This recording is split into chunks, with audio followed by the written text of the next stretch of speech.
পরের দিন বিকেলে সবাই বসার ঘরে বসে গল্প করছে। দেখতে দেখতে 2 দিন চলে গেল। গ্রামেতে এসে সময় কেমন করে কাটছে তা কারোরই খেয়াল নেই। দেখতে দেখতে বাকি দিন কয়টাও চলে যাবে। তোরা এসেছিস, বেশ ভালো লাগছে রে। আর দেখতে পারবো কিনা জানি না। মহিমা চৌধুরী শান্ত কণ্ঠে বললেন কথাটা। তার কথা শুনে সবাই তাকে থামিয়ে দিল। রাবেয়া চৌধুরী শাশুড়ির হাত জড়িয়ে বলল, মা, অমন কথা বলতে নেই। আপনি আরও অনেকগুলো বছর বাঁচতে হবে। নাতির ছেলেমেয়ের মুখ দেখতে হবে না। রাবেয়া চৌধুরী থেমে গেলেন। হঠাৎ অরুর কাশি বাঁধল। বিস্ময়ে শাশুড়ির দিকে তাকালো। রাবেয়া চৌধুরীর মুখে চওড়া হাসি ফুটে উঠল। সত্যি তো, আমার নাতির ছেলেমেয়ের মুখ কবে দেখব শুনি। ঘরের এক কোণায় দাঁড়িয়ে থাকা গম্ভীর চাহনির পুরুষের দিকে তাকালো। রুদ্র হাত ভাঁজ করে সব লক্ষ্য করছিল। দাদির কথায় সোজা হয়ে দাঁড়ালো। অরু মাথা নিচু হয়ে বসে আছে, মুখে লাল আভা স্পষ্ট। বিথি সোফা থেকে উঠে এসে অরুর পাশে বসল। অরুর কানের কাছে মুখ নিয়ে ফিসফিস করে বলল, আমার মনে হয় এরা তোমাদের বাচ্চা নিয়ে ছাড়বে, তাই আগে ভাগে ছেলেমেয়ের নাম ঠিক করে ফেলো। বলেই সোজা হয়ে বসল। অরু আর চোখে তাকালো। রুদ্র সামনে এসে দাঁড়িয়ে আছে। অরুর দিকে একবার চোখ বুলিয়ে নিল, তারপর কঠিন কণ্ঠে বলল, বাচ্চার আবার বাচ্চা কি হয় দাদি, সম্ভব কি? রুদ্রর কথায় মুখ তুলে চাইল অরু। রুদ্রের মুখে তাচ্ছিল্যের হাসি ফুটে উঠেছে। মহিমা চৌধুরী আর রাবেয়া চৌধুরী নিজেদের মুখ চাওয়াচাই করতে লাগলো। নাতির কথার অর্থ বুঝতে না পেরে মহিমা চৌধুরী জিজ্ঞেস করলেন, কি বলতে চাচ্ছিস রুদ্র? রুদ্র মুচকি হেসে বলল, তোমার নাতির বউ এখনো ঠিক করে নিজেকে সামলাতে পারে না, সে আবার বাচ্চাদের কিভাবে সামলাবে? জোরে বাতাস হলে নিজেই উড়ে যাবে। অরুর মুখ শক্ত হয়ে উঠল। দাঁতে দাঁত চিপে বিথির দিকে তাকালো। বিথি একবার রুদ্র একবার অরুর দিকে তাকাচ্ছে। অরুর কঠিন চাহনি দেখে বিথি ঢোক গিলল। রুদ্র আর কারো কথা শোনার জন্য অপেক্ষা করল না, বেরিয়ে গেল বসার ঘর থেকে। রুদ্রর বেরোতেই অরু পিছন ফিরে ওর যাওয়ার দিকে নজর দিল। ঘাড় ঘুরিয়ে রাগান্বিত চোখে বলল, দেখছো আপি, তোমার ভাই আমাকে কিভাবে বলল আমি নাকি নিজেকে সামলাতে পারি না, বাতাসের একটানে নাকি উড়ে যাব। নিজের বউকে কেউ এইভাবে কেউ বলে? বিথি অরুকে শক্ত করে ধরে শান্ত করার চেষ্টা করছে। রাগে লাল হয়ে উঠেছে। মহিমা চৌধুরী তাড়াতাড়ি করে বললেন, রাগ করিস না বউ, রাগ করলে তুই অসুস্থ হয়ে পড়বি। আমার নাতি আমাকে বলেছে তোকে রাগানো যাবে না। মহিমা চৌধুরী কিছুক্ষণ থামলেন, সবার দিকে একবার নজর বুলিয়ে গলাটা খাদে নামিয়ে আবার বললেন, কিন্তু রুদ্রের কথা যুক্তিসঙ্গত, একটু খাওয়া দাওয়া করা উচিত তোর বউ। দাদি তুমিও? সন্ধ্যায় রুমে ঢুকে অরু দেখতে পেল রুদ্র খাটের উপর বসে আছে এবং পুরো খাট ভর্তি ফাইলপত্র ছড়িয়ে ছিটিয়ে রয়েছে। অরু রুদ্রকে দেখতে মেজাজ গরম হয়ে উঠল। রাগান্বিত চোখে পুরো রুমে একবার চোখ বুলিয়ে নিল। কোমরে 2 হাত দিয়ে রুদ্র সামনাসামনি হয়ে দাঁড়ালো। রুদ্র অরুর উপস্থিত অনেক আগেই টের পেয়েছিল, কিন্তু রুদ্র এমন ভান করল যেন সে অরুকে দেখতেই পারছে না। অরু রুদ্রের এহেন ভাব দেখে বিরক্ত হয়ে উঠে বলল, আপনি সবসময় আমার পিছনে অমনভাবে লাগেন কেন? আমার সাথে কি আপনার আগের জন্মে কোনো শত্রুতা আছে? অরু কটাক্ষ করে বলা কথাগুলো রুদ্রর কানে যেতে রুদ্র মুখ তুলে তাকালো। অরু রাগান্বিত মুখ দেখে রুদ্রের মুখে শান্ত হাসি ফুটে উঠল। হাতের ফাইল খাটের পরে রেখে উঠে দাঁড়ালো। অরুর কাছে এসে দাঁড়ালো। অরুর কোমর জড়িয়ে ধরল। অরু দাঁতের পরে দাঁত চেপে বলল, আমাকে ছাড়ুন, এত জোরে ধরছেন, আমি তো উড়ে চলে যাব। অরু খোঁচা মেরে বলল। রুদ্র খিলখিল করে হেসে উঠল। অরুর সামনের চুলগুলো কানের কাছে গুজে দিয়ে বলল, সরি সোনা, বাট আমি একটা মিথ্যা কথা বলিনি। বাচ্চানোর মতো বয়স বা স্বাস্থ্য কোনোটাই তোমার নেই। কিন্তু অরু কিছু একটা বলতে যাবে, কিন্তু রুদ্র থামিয়ে দিল। অরুকে জড়িয়ে নিল নিজের বুকের কাছে, মাথায় হাত বুলিয়ে দিতে দিতে বলল, তুমি আমার জন্য সবচেয়ে আগে, বাচ্চাদের নিয়ে ভাবতে আমি চাই না, এবং তুমিও এই চিন্তা করো না, সময় হলে সব হবে। বলে অরুর মাথায় চুমু দিল। অরুর রাগ যেন এক নিমিষে জল হয়ে গেল। রুদ্রকে জড়িয়ে ধরল, কিন্তু মনে একটু যেন আক্ষেপ থেকে গেল যা রুদ্রকে বলতে পারল না। অরুর বাচ্চা অনেক পছন্দ, যখন মহিমা চৌধুরী অরুর ছেলেমেয়ে নিয়ে কথা বলছিল, তখনই ভেবেছিল রুদ্রকে বলবে সে বাচ্চা নিতে চায়, কিন্তু রুদ্রের কথায় যেন সে আর কথা বলতে পারল না, দমে গেল এক মুহূর্তেই। কিন্তু একদম নিরাশ হয়ে গেছে তা নয়, রুদ্রের একটা কথা তার ভীষণ ভালো লেগেছে, সময় হলে সব হবে। দেখতে দেখতে সময় চলে গেল। আগামীকাল ঢাকায় ফিরবে চৌধুরীরা। মহিমা চৌধুরীর মন ভীষণ খারাপ, তিনি চাচ্ছেন ছেলেমেয়েরা যেন আরও অনেক দিন থাকে, কিন্তু সেটা সম্ভব নয়। আদনান সাহেবের অফিসের কাজ পেন্ডিং পড়ে রয়েছে, ঢাকায় ফিরে সেই সব গুছিয়ে তুলতে হবে। এর মধ্যে অরুর হঠাৎ শরীরটা বেশ খারাপ হয়ে পড়ছে, ঢাকায় যেয়ে অরুকে ঢাকার ডাক্তার দেখাতে হবে।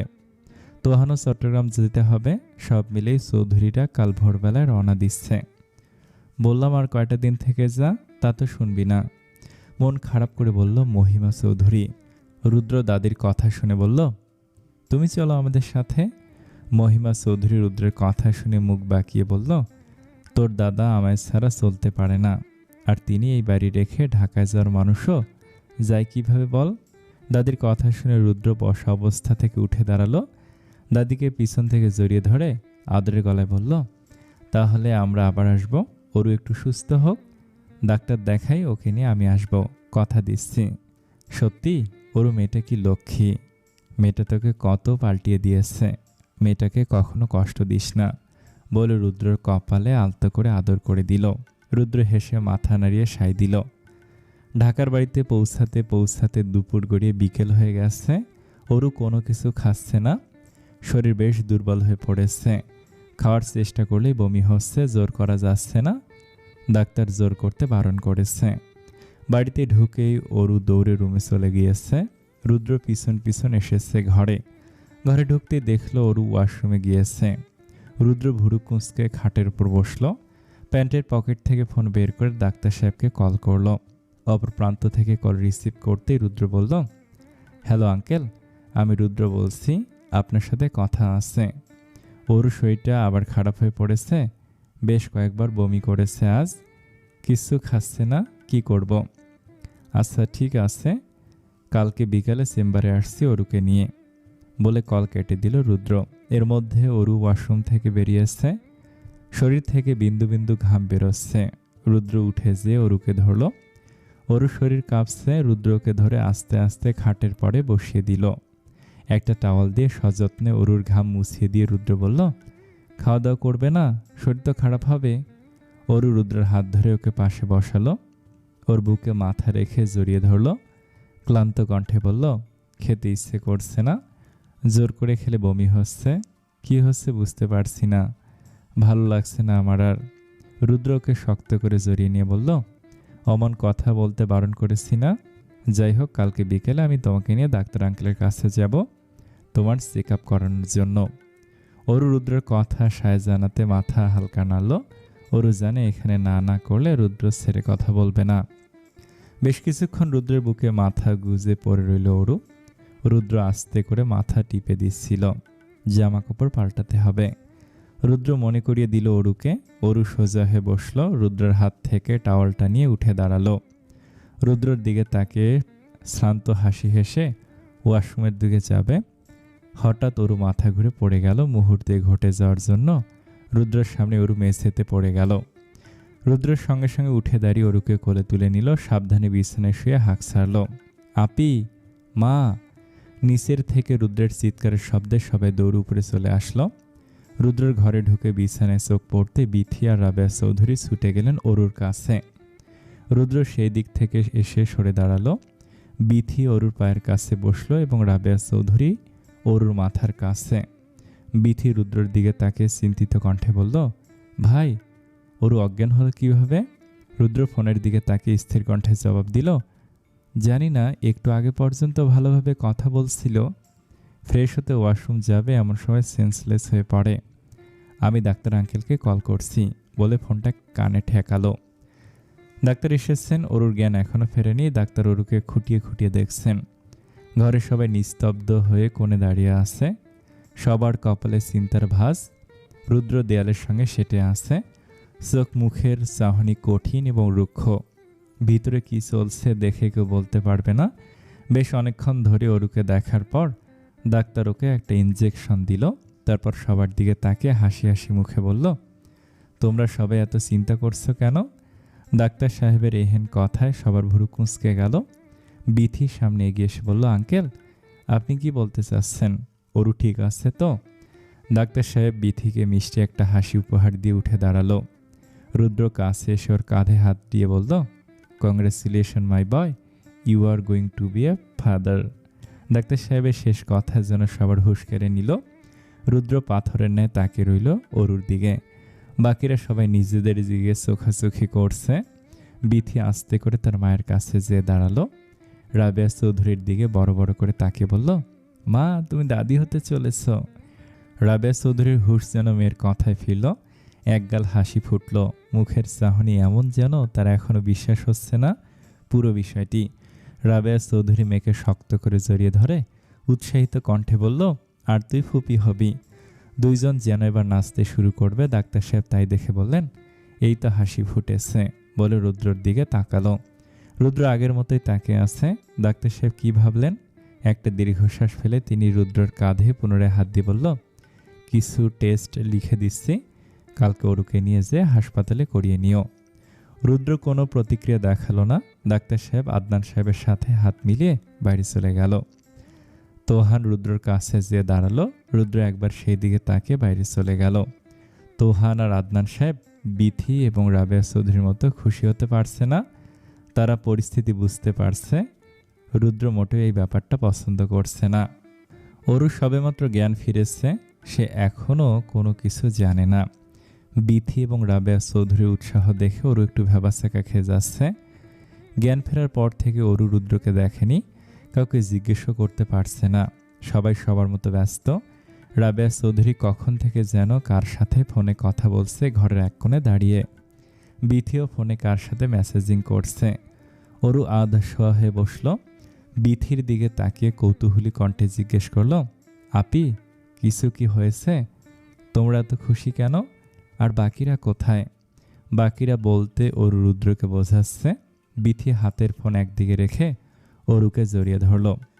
অরুর গাল দুটো আলতো হাতে বুলিয়ে দিয়ে বলল, খুশি হব না? তুমি আমাদের এত বড় খুশির খবর দিয়েছ, খুশি তো হতেই হবে। মানে? অরু বিথির কোনো কথার আগামাথা বুঝতে পারছে না। জিজ্ঞাসু দৃষ্টিতে তাকিয়ে রয়েছে। রাবেয়া চৌধুরীর ফোনে কথা শেষ করে অরুর পাশে এসে বসল। অরুর মাথায় যত্ন করে হাত বুলিয়ে দিয়ে কপালে চুমু দিয়ে বলল, মানে তুই মা হতে চলেছিস। রাবেয়া চৌধুরীর মুখে একগাল হাসি। অরু যেন বিশ্বের চরম পর্যায়ে পৌঁছে গিয়েছে। বড় বড় চোখ করে বিথি আর রাবেয়া চৌধুরীর দিকে বারংবার তাকাচ্ছে। কোনো কথা ফুটছে না মুখে। অরু টের পেল ওর দেহখানা আবারও কাঁপছে। শুধু তফাৎ এইটা খুশির কারণে হচ্ছে। অরুর মনের অজান্তেই চোখের কোণ দিয়ে পানি গড়িয়ে পড়ল। অরু শক্ত করে রাবেয়া চৌধুরীকে জড়িয়ে ধরল, ফুঁপিয়ে উঠল। কান্নাটা খুশির। বিথি আর রাবেয়া চৌধুরী ওকে থামালো না। প্রত্যেকটা মেয়ের প্রথম প্রেগনেন্সিতে এমন অনুভূতি তৈরি হয়। তখন মনে হয় এর থেকে বড় কোনো প্রাপ্তি এ জীবনে হয় না। এখন স্বাভাবিক অরু ঠোঁটের কোণ থেকে যেন খুশি সরছেই না। তার নাচতে ইচ্ছে করছে। থেকে থেকে সে নিজের পেটে হাত বুলাচ্ছে। এত খুশির মধ্যে অরু রুদ্রকে দেখতে না পেরে কিছু একটা আন্দাজ করতে পেরেছে। খুশি যেন নিমেষে জল হয়ে উঠল। রুদ্র কেমন প্রতিক্রিয়া দেখাবে। শরীর হঠাৎ কেঁপে ওঠে। পাশের থেকে বিথি ওকে জড়িয়ে ধরল। অরু ঘামছে। বিথি সেই দিকে তাকে উৎকণ্ঠা গলায় বলল, কি হয়েছে অরু? তুমি এত ঘামছো কেন? গরম লাগছে? অরু খপ করে বিথির হাত ধরল। নিজের ঠোঁট ভিজিয়ে বলল, তোমার ভাই জানে সব। বিথি যেন এইবার সব বুঝতে পারল। সত্যি তো তার ভাই এই সংবাদ শোনার পর থেকে একটিবারের জন্য এই ঘরে আসেনি। কোথায় গেছে? তার স্বামী আর বাবাই বা কোথায়? বিথি আলতো করে হ্যাঁ সূচক মাথা নাড়ালো। অরু ঠোঁট কামড়ে বালিশের সাথে হেলান দিল। দীর্ঘশ্বাস ছেড়ে নিজের পেটে হাত রাখল। তার সন্তানকে তার বাবা ভালোবাসবে না? রুদ্রর তর্জনী ও মধ্যমা আঙ্গুলের মাঝে জ্বলন্ত সিগারেট। রাস্তার মোড়ে রুদ্র আর তোহান বসে আছে। তোহানের হাতেও রয়েছে সিগারেট। বাড়ি থেকে অনেক দূরে রয়েছে। দুইজনের মুখে কোনো রা নেই। এই রাস্তায় তেমন মানুষজন বা গাড়ি চলে না, এক প্রকার খালি রাস্তা। খবরটা তোমাকে খুশি করতে পারেনি জানি, কিন্তু নিস্তব্ধতা ভেঙে কথা বলল তোহান। রুদ্র ঘাড় ঘুরিয়ে স্থির দৃষ্টিতে তাকালো তোহানের পানে। শান্ত গলে জিজ্ঞেস করলো, কিন্তু কি? তোহান রুদ্রের কাছ ঘেঁষে বসল, কাঁধ শক্ত করে ধরে বলল, অরুর জন্য খুশি হয়ে যাও। তোমার বোন আমাকে ফোন করেছিল, জিজ্ঞেস করেছিল আমরা কোথায়, আর অরু নাকি অনেক খুশি, এত বেশি খুশি হয়েছে যে কান্নাকাটি করেছে বলে হাসার চেষ্টা করলো। রুদ্র এই একই রকমভাবে স্থির চোখে তাকিয়ে আছে। কোনো ভাবান্তর হয়েছে বলে মনে তো হয় না। রুদ্র সিগারেটে এক টান দিয়ে ধোঁয়া ছেড়ে বলল, অরুর জন্যই তো আমি খুশি হতে পারছি না দুলা ভাই। মানে? অবাক দৃষ্টিতে তাকিয়ে জিজ্ঞেস করলো তোহান। রুদ্র হাতের সিগারেটটা রাস্তায় ছুঁড়ে মারলো, উঠে দাঁড়ালো। সঙ্গে তোহানও উঠে দাঁড়ালো। রুদ্র হাঁটতে শুরু করেছে, তোহানও পিছন পিছন হাঁটছে। রুদ্র শীতল কণ্ঠে বলল, ওর শরীর অবস্থা ভালো না, ডাক্তারের বারণ রয়েছে, ওর ওপর প্রেশার দেয়া যাবে না, ক্লান্ত করা যাবে না, সাবধানে থাকতে হবে, দিনে 14 বার অজ্ঞান হয়ে পড়ে। আর রুদ্র থামল, কপালে হাত দিয়ে তোহানের দিকে ফিরে দাঁড়ালো। কপালের থেকে হাত নামিয়ে বলল, ওই সব ধকল নিতে পারবে না, ওর যদি কিছু হয়ে যায়। আমি পারবো না? আমার নতুন ভাই আসবে? ইভান তার বাচ্চা গলায় জিজ্ঞেস করলো। ইভান অরু আর বিথির মাঝে বসে আছে। অরুর পেটে হাত বোলাচ্ছে সাবধানে। বিথি ছেলের মাথায় হাত দিয়ে বলল, আসবে, কিন্তু বোনও হতে পারে। না, আমার ভাই চাই, ইভান প্রতিবাদ করে বলল। অরু চুপচাপ বসে সব দেখছে। মাঝে মাঝে দরজার পানে চোখ চলে যাচ্ছে। রুদ্র কোথায় জানতে খুব ইচ্ছা করছে অরুর। বিথিকে দিয়ে কল করিয়েছে তোহানকে। তোহান শুধু বলেছে, আমি এখন রুদ্রের সাথে বাইরে রয়েছি, রুদ্র মুড অফ, পরে কথা বলছি। কথাগুলো শুনে অরুর মন যেন কাঁচের ন্যায় ভেঙে গেল। মন মোড়া হয়ে বসে রয়েছে। মিমি, মিমি। ইভানের ডাকে ধ্যান ভাঙল অরুর। দরজার পানে থেকে চোখ সরিয়ে ইভানের দিকে তাকিয়ে মুখে হাসি আনার চেষ্টা করে বলল, কি হয়েছে ইভান? ইভানের মুখে হাত রেখে বলল অরু।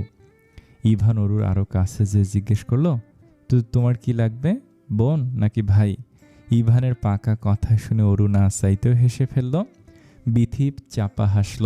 বিথি ছেলের দিকে তাকিয়ে বলল, গাধা, তোর মিমির কেন ভাই বা বোন লাগবে? ভাই বা বোন শুধু তোর জন্য, ওর জন্য তোর ছেলে মেয়ে হবে বলে অট্টহাসিতে ফেটে পড়ল বিথি। ইভান পিট পিট করে তাকিয়ে আবার অরুকে জিজ্ঞেস করলো, ও আচ্ছা, তো তাহলে তোমার কি লাগবে, ছেলে নাকি মেয়ে? অরু ইভানের মুখ আলতো করে টিপে বলল, আমার তোমার মতো একটা ছেলে লাগবে। প্যান্টের পকেটের থেকে হঠাৎ ফোনের শব্দ আসতে রুদ্র প্যান্টের পকেটের থেকে ফোন বের করলো। ফোনের স্ক্রিনে রঙের দিকে তাকিয়ে দেখলো আননোন নাম্বার থেকে কল এসেছে। রুদ্র কয়েক সেকেন্ড অপেক্ষা করে কল রিসিভ করলো। হ্যালো। কানে ফোন ঠেকাতে একটা পুরুষালী কণ্ঠ ভেসে আসলো। কণ্ঠটি রুদ্রর চেনা। অরিন বল, রুদ্র বলল। গুড নিউজটা শুনলাম, স্বাভাবিক কণ্ঠে বলল অরিন। কোনো রকম উৎসাহ খুঁজে পাওয়া গেল না। গুড নিউজটা তো তোর কাছ থেকে শুনলে বেশি খুশি হতাম আমি। কোনো কিছু কি চলছে তোর মধ্যে? জিজ্ঞাসু কণ্ঠে জিজ্ঞেস করলো অরিন। রুদ্র দীর্ঘশ্বাস ছাড়ল। অরিন ওকে সম্পূর্ণ না হোক ভালোই চেনে। ওর গলা শুনে টের পেয়েছে কোনো কিছু চলছে ওর মাঝে। রুদ্র স্বাভাবিক কণ্ঠে বলল, তেমন কিছু না, ব্যাপারটা আমি আশা করিনি, তাই একটু হতবুদ্ধি হয়ে পড়েছি। তা তো মনে হয় না। ওর সাথে কথা হয়েছে? ও প্রচুর দুশ্চিন্তা করছে। তুই না খবরটা শুনে বেরিয়ে গিয়েছিস বাড়ি থেকে? শোন, আমি জানি তুই যেটা বুঝবি সেটাই করবি, কিন্তু তারপরও বলছি, বোনটা তো আমার। ও খুশি, ওই খুশি যেন তোর জন্য নষ্ট না হয় রুদ্র।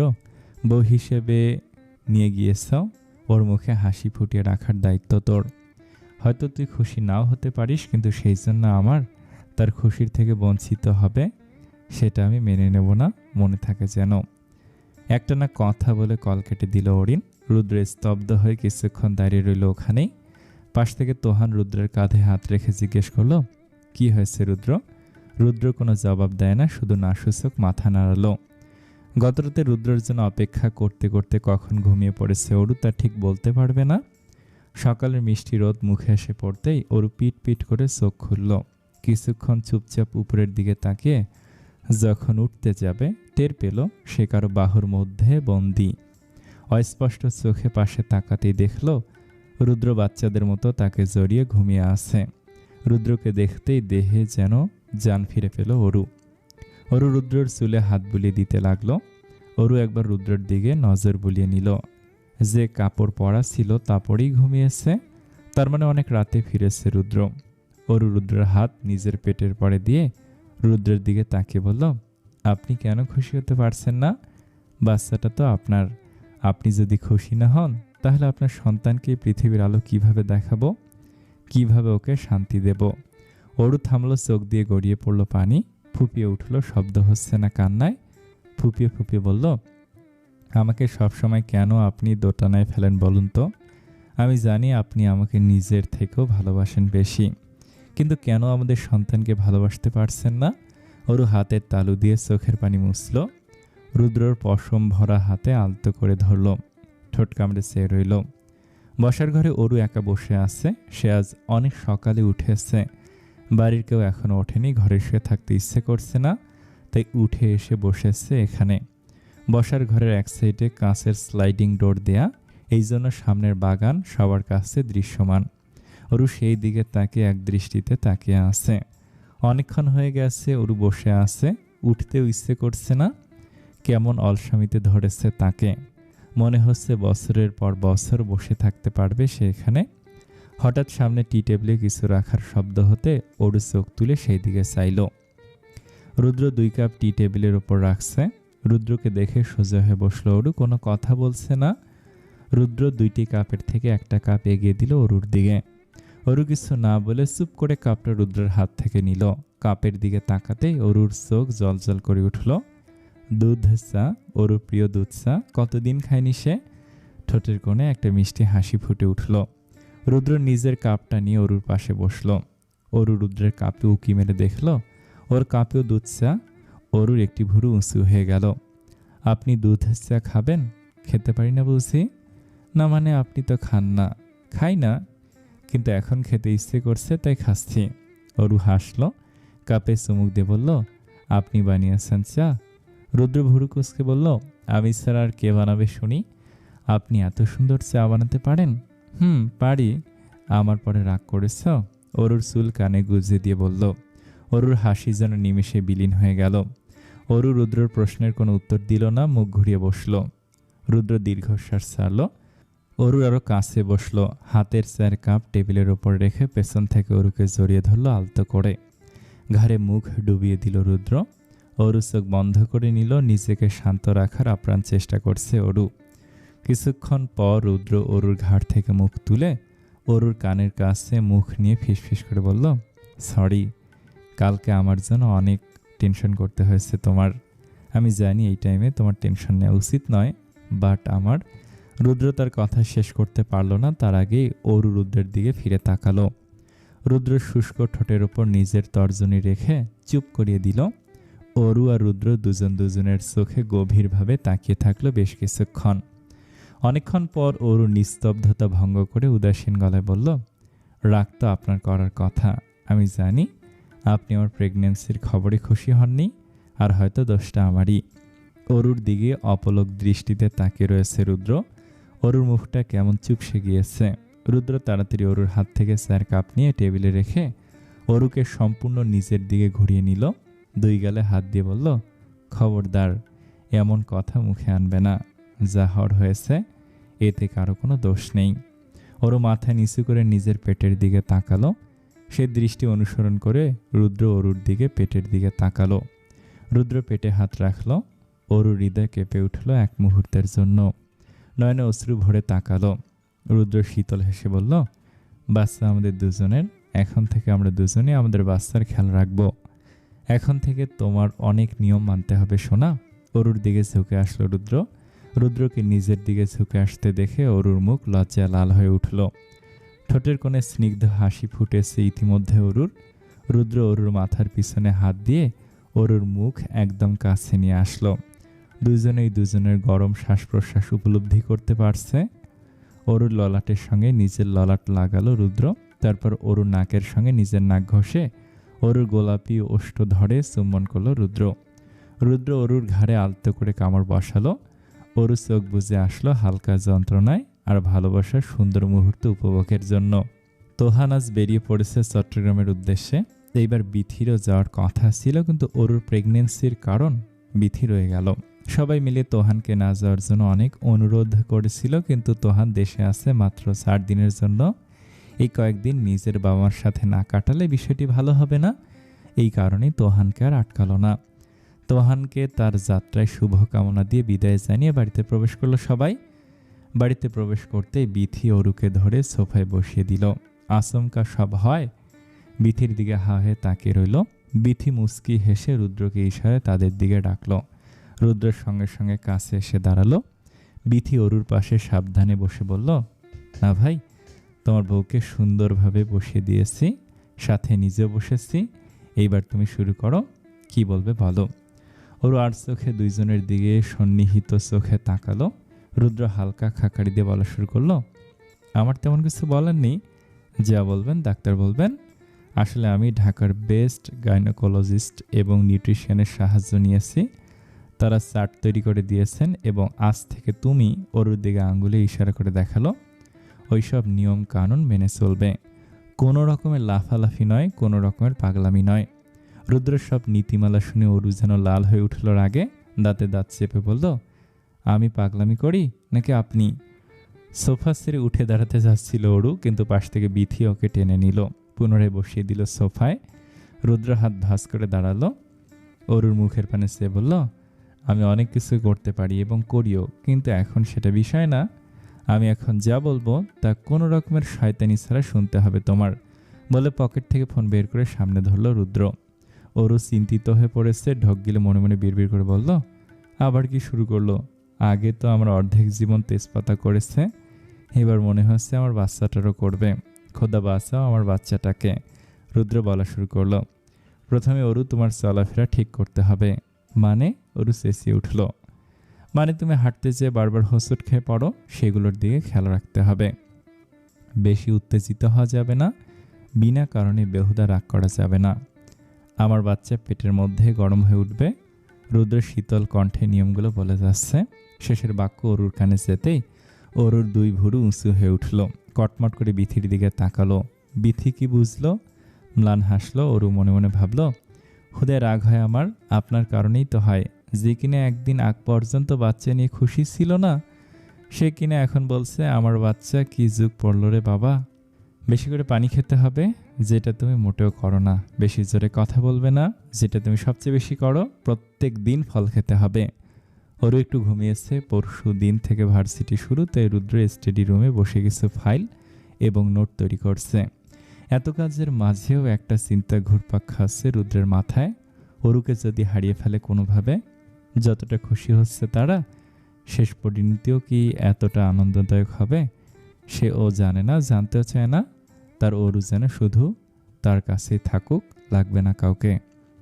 দিন চলে যাচ্ছে দেখতে দেখতে, বাড়িতে যেন উৎসব চলছে। যতই অরু ডেলিভারির সময় কাছে আসছে, অরু প্রত্যেকটা মুহূর্ত সুন্দরভাবে উপভোগ করছে। আর রুদ্র তার খেয়াল রাখতেই ব্যস্ত। কখন কি খাবে, কখন কি পড়বে, সবই এখন রুদ্র ঠিক করে দেয় একদিন। আচ্ছা, আপনার কি মনে হয় কি হবে? মানে? রুদ্র ভুরু কুঁচকে তাকালো। অরুর চোখ বড় বড় করে বলল, মানে ছেলে চান নাকি মেয়ে? যেই হোক, সুস্থভাবে হোক, এটাই শুধু চাই। শান্ত কণ্ঠে উত্তর দিল রুদ্র। অরু মাথা নাড়িয়ে তাড়াতাড়ি বলল, যে কোনো একটা বলুন। বলল অরু। বলতেই হবে? জিজ্ঞেস করলো রুদ্র। অরু জোরে জোরে মাথা নাড়ালো। রুদ্র কিছুক্ষণ চুপ করে নিচের দিকে তাকিয়ে রইল, তারপর বলল, আমি মেয়ে চাই। কেন? উত্তেজিত হয়ে জিজ্ঞেস করলো অরু। কেন কি? মেয়ে চাই মানে মেয়ে চাই। কেন চাই কিভাবে বলবো? বাই দ্য ওয়ে, তুমি কি চাও? পাল্টা প্রশ্ন করলো রুদ্র। অরু যেন রুদ্রের এই প্রশ্নের জন্য অপেক্ষা করছিল। রুদ্রর কড়া মাত্রই বলল, আমি তো ছেলে চাই, একদম ইভানের মতো। একটা মেয়ে হলে কি সমস্যা? ইভান তো আছেই। না, কোনো সমস্যা নেই। তো তো কি? আপনি যেমন মেয়ে চান, আমি তেমন ছেলে চাই, সোজা কথা। এত কোনো কিসের জন্য জিজ্ঞেস করা আপনার অধিকারের মধ্যে পড়ছে না মিস্টার আব্রাহাম চৌধুরী? বলে উঠে দাঁড়ালো অরু। রুদ্র মিটমিট করে হাসলো। অরু সেই দিকে তাকে মুখ ভেঙচি দিয়ে ঘরের বাইরে বেরিয়ে গেল। রুদ্র খাটের উপর নিজের শরীর হেলিয়ে দিল, চোখ বুজে নিল। আগামীকাল দুপুরবেলা শেষ পর্ব আপলোড দেওয়া হবে। যাদের এখন পর্যন্ত গল্পটি ভালো লেগেছে, তার প্লিজ কমেন্টে এই গল্প বিষয়ে মন্তব্য লিখবেন। ধন্যবাদ সকলকে। আসসালামু আলাইকুম।